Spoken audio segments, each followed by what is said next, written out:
Hello, I'm Henry Keane. This is News Pulse at UATV. Welcome to the show. Today in the episode, 350 strikes, Ukraine's 2026 long-range drone campaign on occupied by Russia territories.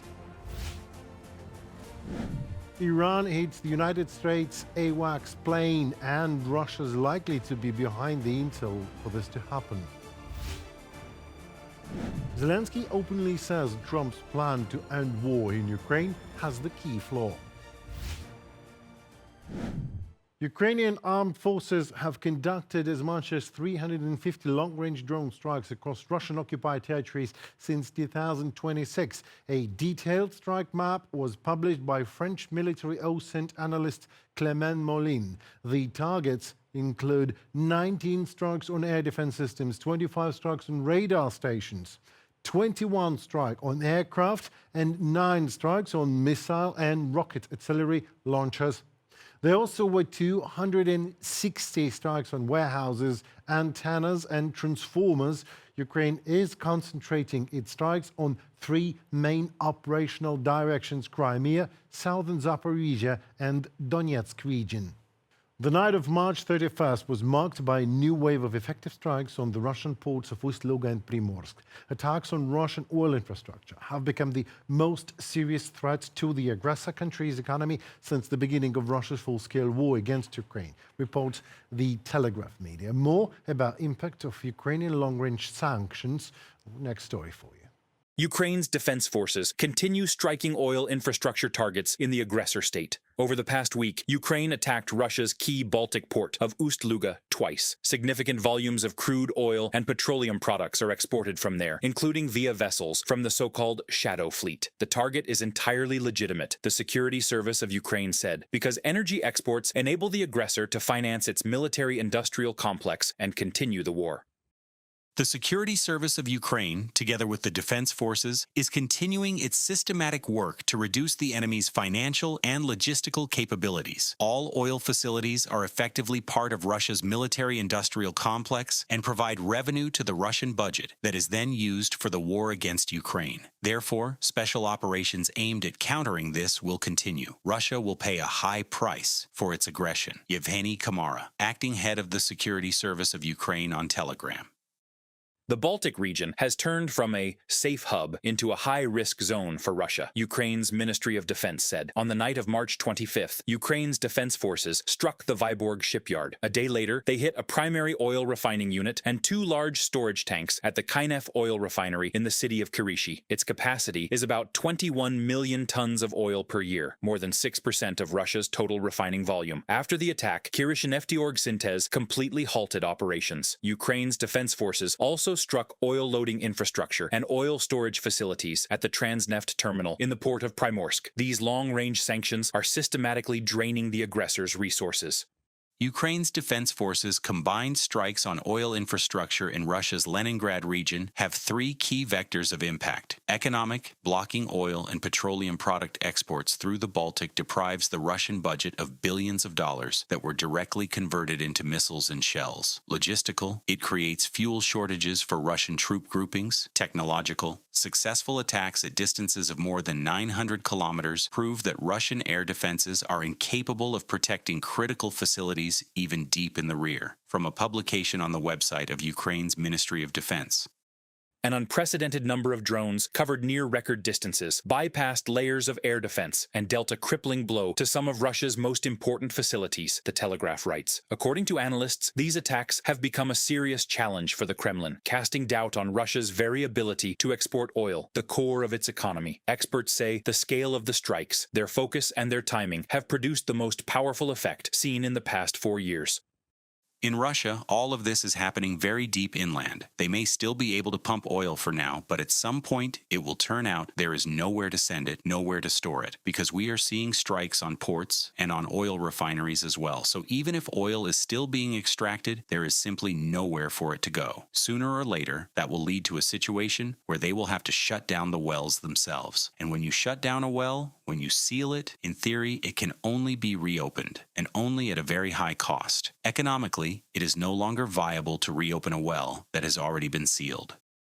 Ukraine has responded to Russia's attacks on energy infrastructure, President Volodymyr Zelensky said. He added that new UAVs and missile drones are now being technically upgraded for future operations. Meanwhile, Russia has introduced a full ban on petrol exports from April 1st, 2026, for all market participants. According to Russian media reports, the moratorium will remain in force at least until July 31st. Andriy Dmitrenko for Freedom TV. It always is amazing to watch when the shoe fits exactly. One wears it without having the slightest understanding, actually, how guilty one looks in the same charges one tries to blame on others. Iran's permanent representative to UN, Ahmed Sayed Iravani, accused Ukraine of active participation in military aggression against the Islamic Republic.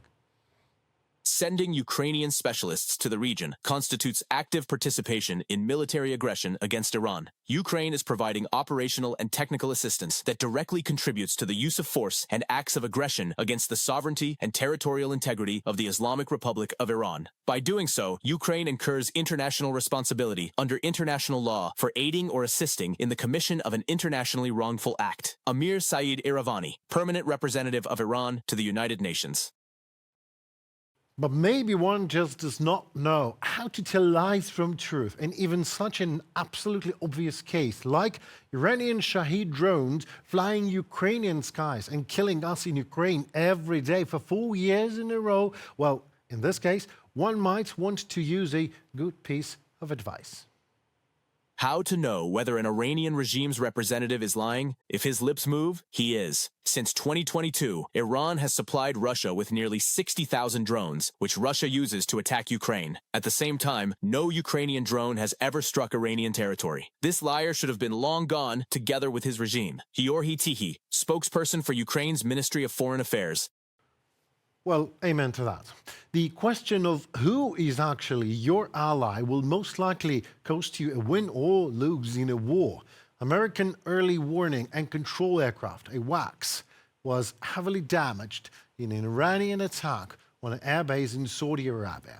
Iran's strike on the Prince Sultan airbase on Friday damaged the Boeing E-3 Sentry, an airborne warning and control system plane that uses advanced radar to track aircraft and missiles from hundreds of kilometers away, providing commanders with a real-time picture of the battlefield from the air. In an interview with NBC on Saturday, President Zelensky said that satellite images taken by Russia of the Prince Sultan airbase were shared with Iran just days prior to the attack. The president of Ukraine shared with NBC a summary of the daily presidential briefings he received from Ukraine's spy agencies, which proved that Russia's satellites took images of their base on March 20th, March 23rd, and March 25th. The successive photographs suggested an attack was being planned. Zelensky said in an interview, I quote, "We know that if they make images once, they are preparing. If they make images a second time, it's like a simulation. The third time, it means that in 1 or 2 days, they will attack."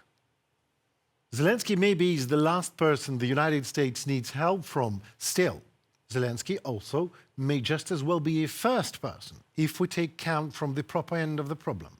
As if help offered by President Zelensky accepted timely by the United States, the intelligence data shared, a 500 million worth AWACS would still be in place and intact, as well as the American military reputation, by the way.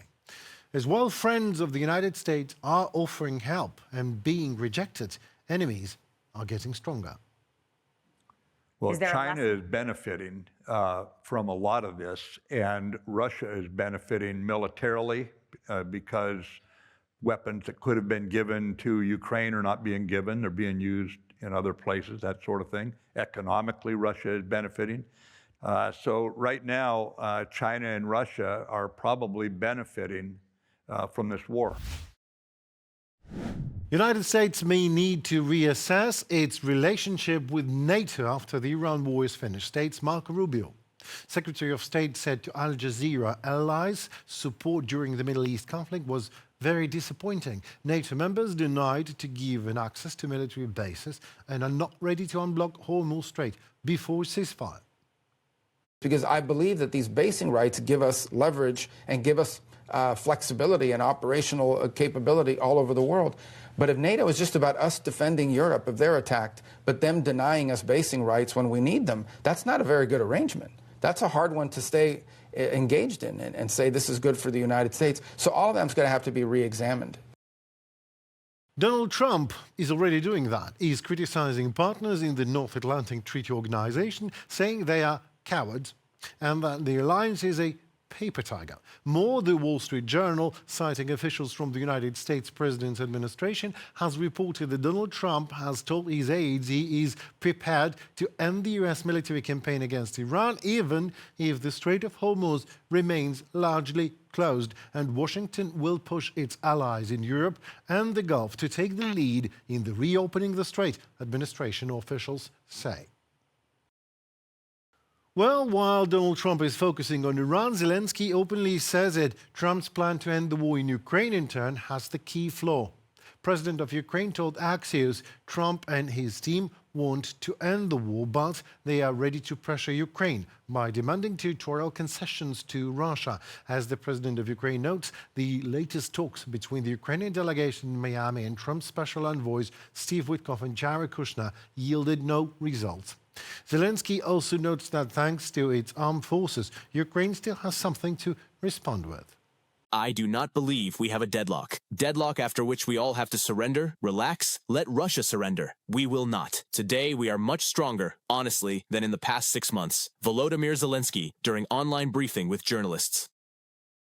European ministers arrive in Ukraine to mark the 4th anniversary of Bucha's liberation and the massacre that became one of the early symbols of the Russian aggression.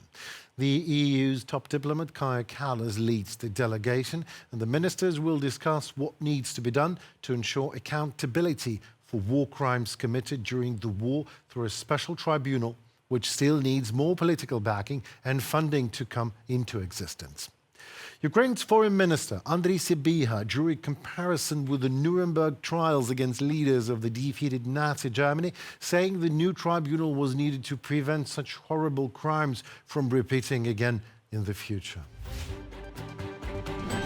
Well, it seems to be it for today. I'm Henry Keane, and thank you so very much for your time and for your attention, for being with us when Ukraine. Feel that and appreciate that a lot. Please also consider leaving a comment, maybe a like, and maybe even a subscription to our channel. So obviously, to stay tuned to what tomorrow holds for all of us. We'll be there to keep you posted on everything that happens here at TV. Thank you. Goodbye.